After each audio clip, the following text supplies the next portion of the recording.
Hello, and welcome to another Looking at Stuff video. And the stuff we're going to be looking at today is, wait, let me make sure I'm focused. Is,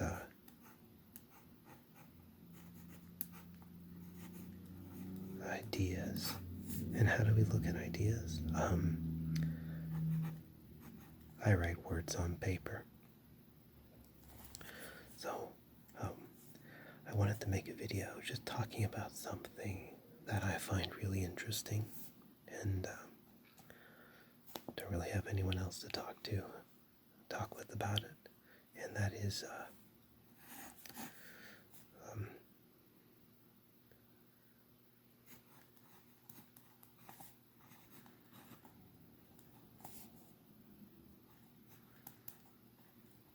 mid-90s, early 2000s, I guess you could say, thrillers. But it's a certain kind of thriller, and you'll see once I start talking about it.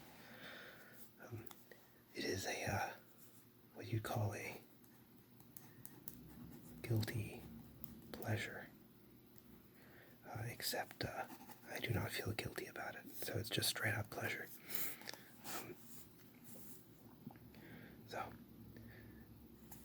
what these kinds of movies are, and I think my interpretation may be a little different than others, but okay, so they start with Scream. Then you have, of course, Scream 2 and Scream 3. But you also have,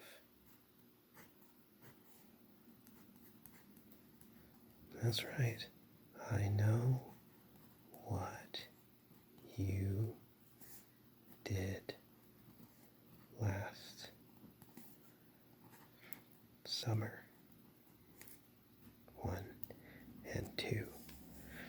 So you understand the theme here. They were called neo or postmodern slashers, but there's something a little different about them in that they're concerned with a very particular age group, which is usually senior high school or what is it? Freshman college. It's usually one or the other. Like I think in Scream 1, she's a senior in high school. In Scream 2, she's a college freshman. And in Scream 3, I guess she's a sophomore. But, it's early college, late high school. And I Know What You Did Last Summer is, I believe, high school transitioning into college. So at the start of the movie, Jennifer Love Hewitt is a high school senior, or just graduating high school. And then the movie goes to 1 year later, and she's in college, and she comes back home for a break, and that's when everything starts happening. And then the second one, she's, a sophomore in college, and I think roommates with Brandy. And these movies are really the ones that started it. So, not so much the sequels, but first Scream, which started this whole obsession, I guess you could say, with people of this age being confronted with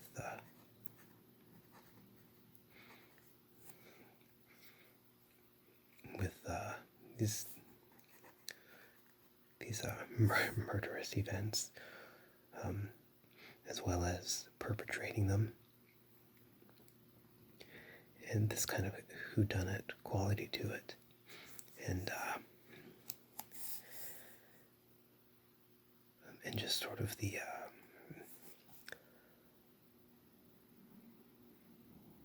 dire challenges that people of this age face in the lives they live. So I find these interesting, mostly, of course I enjoy the stories and such, but I also just enjoy the depictions of the the lives they lead, their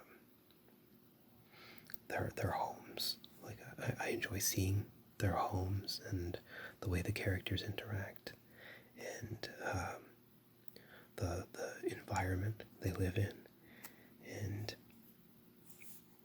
the challenges they have to face. Right, like I think like Scream starts out where really the biggest thing that she's facing is her mother died. I think relatively recently, and it's pretty traumatic for her. But also, she's trying to be more serious and preserve her, not her virginity, but so much as her dignity. So she has a boyfriend, but she's not sleeping with him yet. And these are kind of like the biggest things in her life until Drew Barrymore's character is murdered, and suddenly murder gets introduced into the equation. I should say I never script these videos. I just kind of speak off the top of my head. So, and I'm pretty forgetful. So, probably not going to say all the things I wanted to say. But I find it not to get too pretentious, but sociologically interesting. Like why in the 90s these movies all came out, the late 90s, early 2000s. It seems like there was this maybe interest or hunger for the young people, people of this age, dealing with these very unusual challenges. And are these metaphors for other kinds of challenges that people in the late 90s, early 2000s would be facing, like things like Iraq, or something more mundane like just student debt. I don't know. Or maybe it was the influence of things like, there are precedents. Well, of course, there are the slashers from the 80s, but also precedents on television where there was an interest in, there was Beverly Hills 90210, and then that continued to be very popular on TV, and even Jennifer Love Hewitt came from before this, I think, was in one of those kinds of shows. I think it was called Party of Five, which is basically this young person soap opera, and Aaron Spelling show,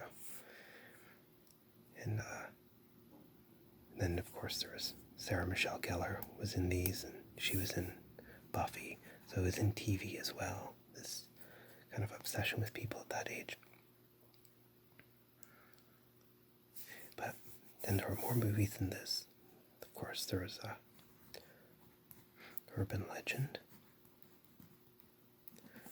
which I think is actually way better than people remember.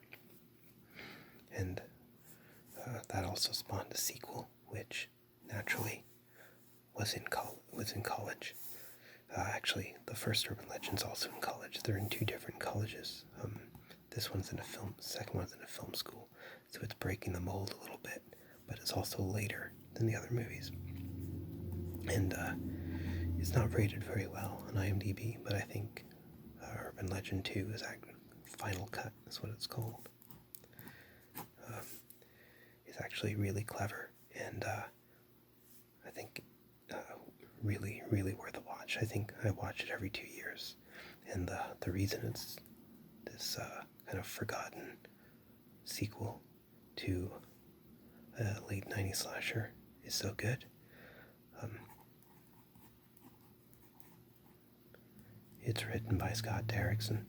If you do not know who that is, he made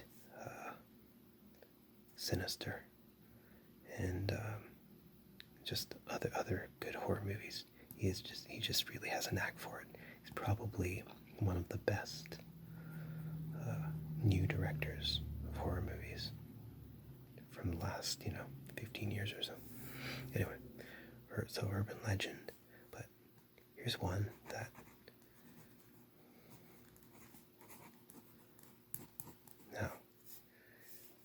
funny thing is, a lot of movies that, again, were interested in the sort of lives of young people and their challenges and how those challenges and stressors that they deal with can turn into violence and death.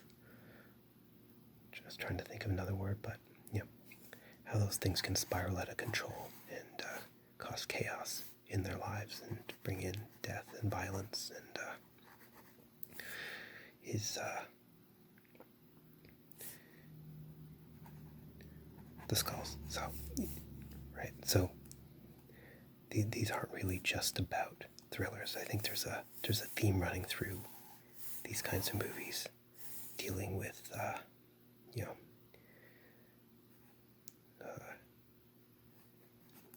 youth challenges, spiraling.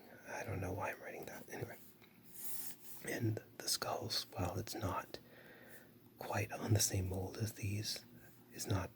While there is a murder in it, it's not exactly a slasher. It's more about this secret society, and if I'm going to give a spoiler since it's like an over 20-year-old movie now. The killer in it is not actually any of the college kids. Of course, that's also true of I Know What You Did Last Summer, but it's actually members of this secret society trying to preserve their power. But the point is, it's Joshua Jackson's character dealing with the pressures and problems of a young, lower economic class man trying to get into Harvard Law School and dealing with the finances. So he does everything he can to get into this secret society that will take care of him. And then his solution to this problem causes his life to spiral out of control, and in a way where a friend gets murdered, and then he's trying to solve the murder and protect himself at the same time, and he puts himself and other people in his life in harm's way. And there's a very similar pattern in these other movies. Another one that's, and again, another way of seeing how they're similar is the marketing. Look at the posters for all of these movies and see how similar they are. Look at the way they're marketed as very, very similar, even though the skulls, in terms of plot, is quite different from these. Wild Things is another one that was kind of marketed on the same bow scream interests, even though, again, it's not quite the same kind of movie at all. What else? Oh, right. I think that's what it was called, Dead Man's Curve, or maybe there was a different one. But it's this idea of if your roommate commits suicide in college, right? You get A's in all your courses, and so they have to get their roommate to commit suicide or something like that, or they kill him. I actually never watched that one, but I remember how it was marketed, and again, it was very much capitalizing on the success of Scream. Cherry Falls is a more clear one of those. There is another one that I'm not thinking. Oh yes, right. Cruel Intentions, which is actually based off a 19th century French novel, or it may even be 18th century. And so, definitely written long before Kevin Williamson decided to put pen to paper for the screenplay. Nevertheless, the focus on this was definitely on Sarah Michelle Gellar, and I think it was Ryan Phillippe playing her brother, and not much of a thriller, but it was definitely marketed as a thriller, even though it's more of a sort of erotic drama. I guess there are some elements of thriller to it, but not like urban legend or something. But yet it was marketed as one of those, and again, it dealt with this sort of. And again, I should also the young people's problems that it dealt with were almost consistently, middle class, white. And then, of course, you had parodies like Scary Movie. And what's funny about watching a parody like this is it makes the sort of undertone of movies like this a lot more blatant. But, not exactly a masterwork of parody. It's not like Woody Allen wrote that.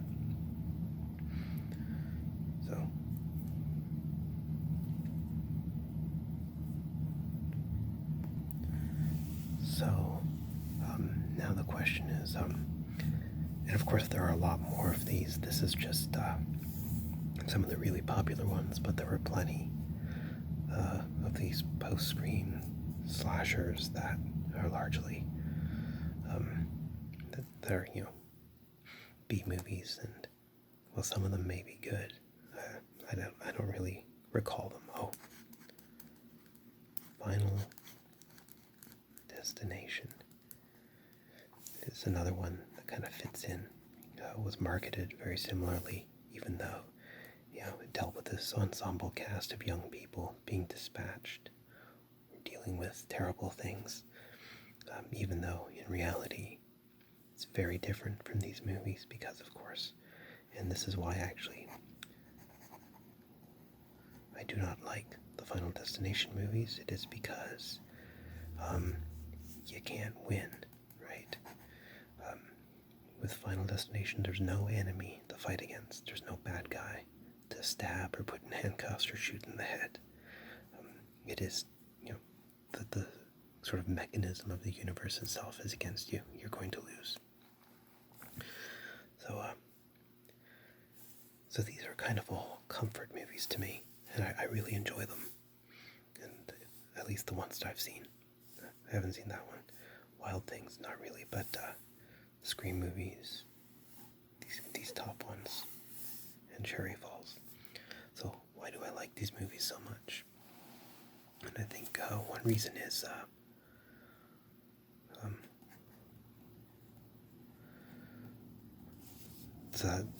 one of the reasons is these movies were released in my era, right? I guess you'd say, I think the term they use is exennial or something like that.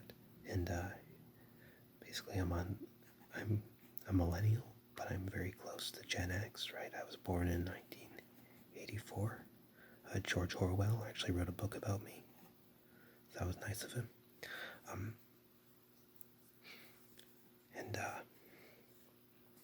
So these movies were released at a time when I was very impressionable, and I was looking forward to this chapter in my life, right? I was looking forward to high school. Okay, yeah, so this came about at a time in my life when I was looking forward to high school. I was, I think Scream was 95, so I was still in, not quite in high school, and definitely looking, and whether I was in high school or not, I wasn't in my senior years, and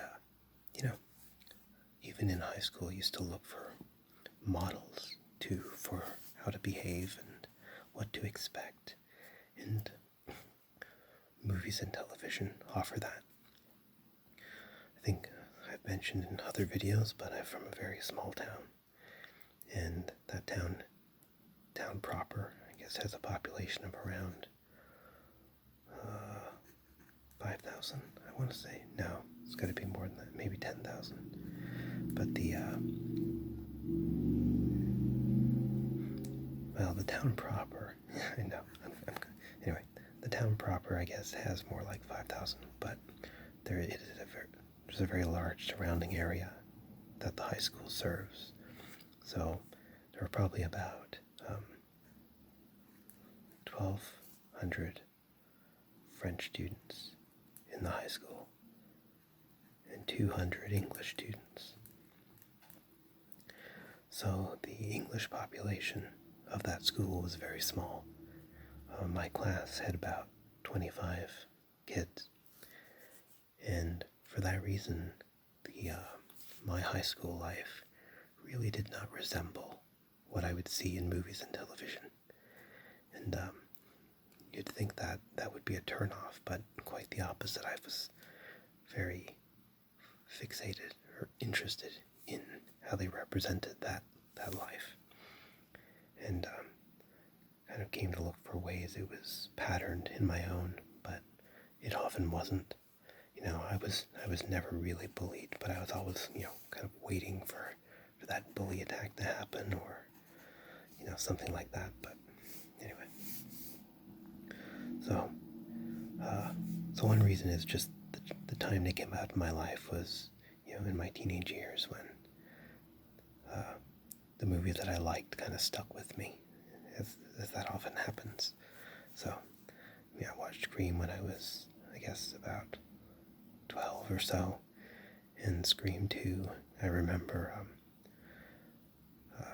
visiting my uncle's house, and my cousin had just rented it from the local video store and was putting it on, and so I just sat there and watched it with her the entire way through, unexpectedly. So that was how I saw Scream 2, and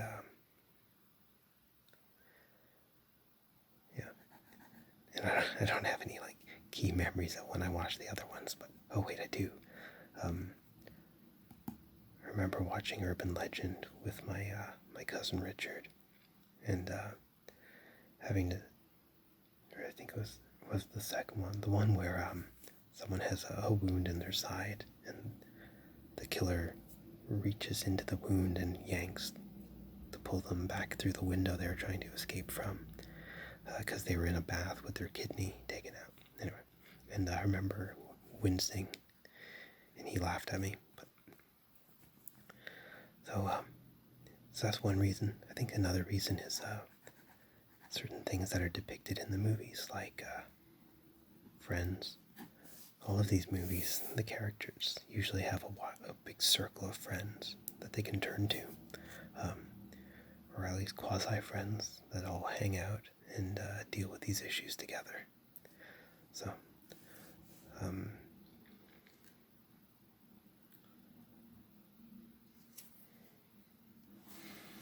I think another is that, there's always a reason, right? I mean, they can always trace back what's happening to some reason. It's very cause and effect. It's not just, crazy stuff happens. Like some of the older slashers.